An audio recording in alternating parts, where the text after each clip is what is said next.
Hello everyone and welcome to my YouTube channel commerce gallery. तो हमारा topic चल रहा था ई कॉमर्स, तो उसी को आज हम कंटिन्यू करेंगे। आज हम करेंगे limitations of e commerce. Video start करने से पहले आप ज़्यादा से ज़्यादा लाइक कर दीजिए, अपने दोस्तों को शेयर कर दीजिए और मेरे चैनल को सब्सक्राइब कर दीजिए। तो सेशन को स्टार्ट करते हैं। लिमिटेशंस की बात करें, इसको हम और नामों से भी जान सकते हैं। Demerits of e commerce and disadvantages of e commerce, ये भी हम कह सकते हैं। और क्वेश्चन इनमें से किसी भी टाइप से पेपर में आ सकता है। तो मेनली जो लिमिटेशंस है ई कॉमर्स की वो दो टाइप की होती है। Technical limitations of e commerce and non technical limitations of e commerce. Technical limitations की बात करें तो जो हमारा इंटरनेट है वो लैक ऑफ सिक्योरिटी है, उसमें रिलायबिलिटी या स्टैंडर्ड्स है। कैसे? जो अब हमने देखा है कि रोज ही न्यूज़ आती है, कभी भी जो हमारा प्राइवेट डाटा है वो लीक हो गया है या फिर टेक्निकल कोई फ्रॉड हो गया है किसी के साथ। तो इस वजह से क्या है, जो हमारा इंटरनेट है, जो ई कॉमर्स है, वो सिक्योर नहीं है प्योरली, ना ही रिलायबल है। और सेकेंड पॉइंट आता है इसमें, software development tools are still evolving and changing rapidly. As we all know, यहाँ मार्केट में रोज़ नई नई टेक्नोलॉजी आती रहती है। क्यों? सॉफ्टवेयर जो डेवलपमेंट के हमारे टूल्स है वो अभी भी इवॉल्व हो रहे हैं, वो पूरी तरीके से अभी तक डेवलप नहीं हो पाए हैं और कुछ ना कुछ रोज़ की रोज़ उनमें जो है चेंज आता रहता है। थर्ड आता है insufficient telecommunication band in many countries. अब बहुत सी कंट्रीज़ ऐसी है जहाँ पे टेलीकम्युनिकेशन बैंड की जितनी रिक्वायरमेंट है वहाँ पे वो उतने भी बैंड नहीं लगे हुए हैं, जिसके कारण से ई कॉमर्स की हेल्प वहाँ पे नहीं ली जा सकती। फोर्थ आता है वेंडर में need special web servers and other infrastructures in addition to the network servers. Network servers तो सबके लिए हैं, बट जो वेंडर्स हैं उनको स्पेशल सर्वर्स की ज़रूरत है और इंफ्रास्ट्रक्चर के साथ, ताकि वो ई कॉमर्स की ज़्यादा से ज़्यादा अच्छे से हेल्प ले सकें और अच्छे से अपना काम कर सकें। नेक्स्ट आता है it is difficult to integrate the internet and e commerce software with some existing application and databases.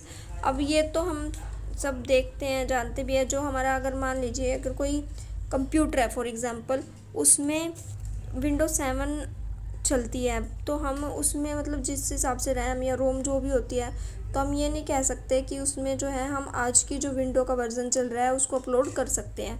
तो वही प्रॉब्लम आती है कि भाई जो आज के टाइम पे जो इंटरनेट चल रहा है या ई कॉमर्स का सॉफ्टवेयर है वो हम एग्जिस्टिंग एप्लीकेशन के साथ या डाटाबेस के साथ जो है मिला नहीं सकते, बहुत ज़्यादा डिफ़िकल्टी आती है हमें।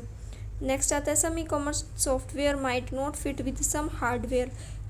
अभी हमने पढ़ा कि एप्लीकेशन के साथ, बट हार्डवेयर के साथ भी जो है इसको सॉफ्टवेयर को इंटीग्रेट करना, फिट करना जो है मुश्किल हो जाता है। बहुत से हार्डवेयर ऐसे हैं जो कि पुराने हैं अगर, या फिर वो उस टेक्नोलॉजी को अडेप्ट नहीं कर पाते जिसको हम उसके साथ इंटीग्रेट करना चाहते हैं। अब आता है non technical limitations. Non technical limitations कौन कौन सी होती है? फर्स्ट आता है कॉस्ट एंड जस्टिफिकेशन।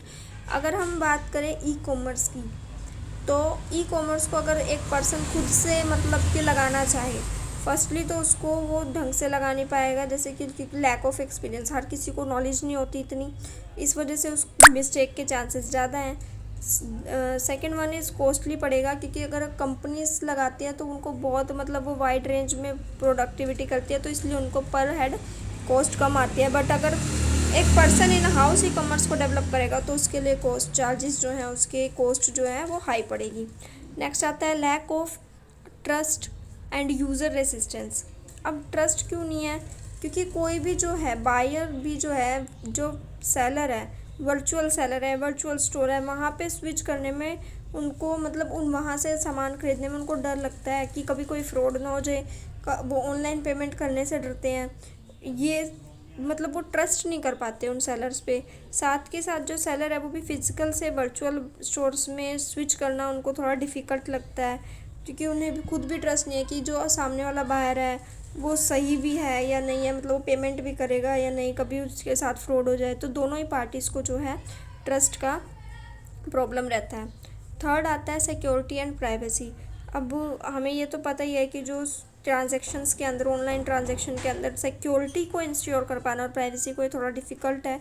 कस्टमर्स जो है अपनी पर्सनल इन्फॉर्मेशन को देने से डरते हैं ताकि उनकी पर्सनल इन्फॉर्मेशन का कोई मिसयूज़ ना कर ले। और कई बार क्या होता है, कंपनीज जो हैं अपने कस्टमर्स का डाटाबेस मार्केटिंग कंपनीज़ को भी दे देती है, जिसके कारण से कस्टमर को बहुत ज़्यादा परेशानी होती है, उनके पास अनवांटेड मेल्स आते हैं, स्पैम कॉल्स आती हैं। ये भी एक रीज़न रहता है। नेक्स्ट आता है time for delivery of physical products, जो मतलब अगर आप जैसे मार्केट से अगर कोई प्रोडक्ट परचेज़ करोगे तो आप बाय हैंड साथ के साथ ले ही आओगे, या फिर वो उसी टाइम आपको डिलीवर कर देगा घर पे अगर।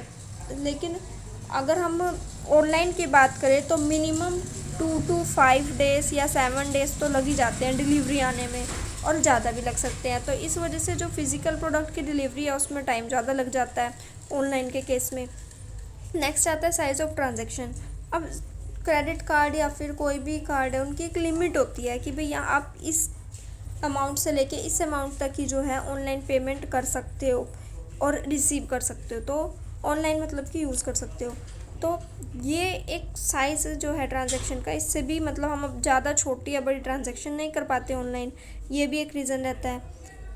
नेक्स्ट आता है lack of touch and feel online. अब हम सिर्फ फ़ोटोज़ देख सकते हैं, जो भी सेलर ने अपने हिसाब से डाले होंगे वो पिक्स देख सकते हैं, वीडियो देख सकते हैं, बट हम खुद से उसको टच नहीं कर सकते, खुद से यूज़ करके ऐसे नहीं देख सकते भी ये कैसे अच्छा है या गलत है। तो ये भी एक प्रॉब्लम आती है ई कॉमर्स में। नेक्स्ट आता है still evolving and changing repeatedly. अभी हमें पता है कि जो ई कॉमर्स है अभी भी इवॉल्व हो रहा है थोड़ा और हर रोज़ इसमें नए नए चेंज आ रहे हैं, अच्छे अच्छे फीचर्स आ रहे हैं। नेक्स्ट आता है many legal issues are as yet unresolved. को काफ़ी लीगल इश्यूज़ हैं टेक्नोलॉजी के बेसिस पे या फिर जो ये ई कॉमर्स है उसके बेसिस पे, जो कि अभी तक रिजॉल्व नहीं हो पाए हैं। इसके ऊपर बहुत से कानून वगैरह सब और कुछ मतलब लीगल सब होना बाकी है। There are not yet enough sellers and buyers. अभी मतलब आप ये नहीं कह सकते कि टोटली सारे सेलर्स या मोस्टली सेलर्स या बायर्स जो हैं ऑनलाइन अडॉप्ट कर रहे हैं या ई कॉमर्स को अडॉप्ट कर रहे हैं। अभी भी बहुत कम सेलर्स या बायर्स ही हैं ई कॉमर्स की साइट पे। नेक्स्ट आता है there are not enough support system. यह सपोर्ट सिस्टम भी नहीं है, मतलब कि अगर बायर के साथ या सेलर के साथ कोई फ्रॉड होता है तो उन्हें कोई सपोर्ट नहीं मिलता, या फिर उन्हें मतलब कि गाइडेंस भी नहीं मिलती कि वो क्या करें। नेक्स्ट आता है accessibility to the internet is still expensive और and inconvenient for many potential customers. जो इंटरनेट है अभी भी वो एक्सपेंसिव है, मतलब इतना चीप नहीं है कि हर कोई उसको अफोर्ड कर सके, और कुछ कस्टमर्स के लिए तो इनकन्वीनियंट हो जाता है कि उसको लेना भी। नेक्स्ट आता है e commerce scooter result in a break down of human relationship. जो e commerce could result in a break down of human relationship, ये बाय मिस्टेक गलत टाइप हो गया है। तो जो ई कॉमर्स है ये ह्यूमन रिलेशन को ब्रेक डाउन करता है, मतलब कि लोग अगर दुकान पे जाएंगे या वैसे मार्केट में जाएंगे तो आपस में मिलेंगे और सामान लेंगे, जबकि ई कॉमर्स पे ऐसा कुछ नहीं है। आप टेक्निकली ही सामान देखते हो और वहाँ से उसको अपने खुद से ही मतलब कि प्रोडक्ट देख के फाइनलाइज करके और उसको ऑर्डर प्लेस कर देते हो, आप किसी से कोई बातचीत नहीं करते हो। तो ये जो ह्यूमन रिलेशनशिप है वो ब्रेक डाउन होता है। तो आई होप आपको आज का सेशन क्लियर हुआ होगा। कोई भी अगर आपको डाउट है तो आप कमेंट सेक्शन में कमेंट करके पूछ सकते हैं, और सब्सक्राइब करना ना भूलें। Thanks for watching.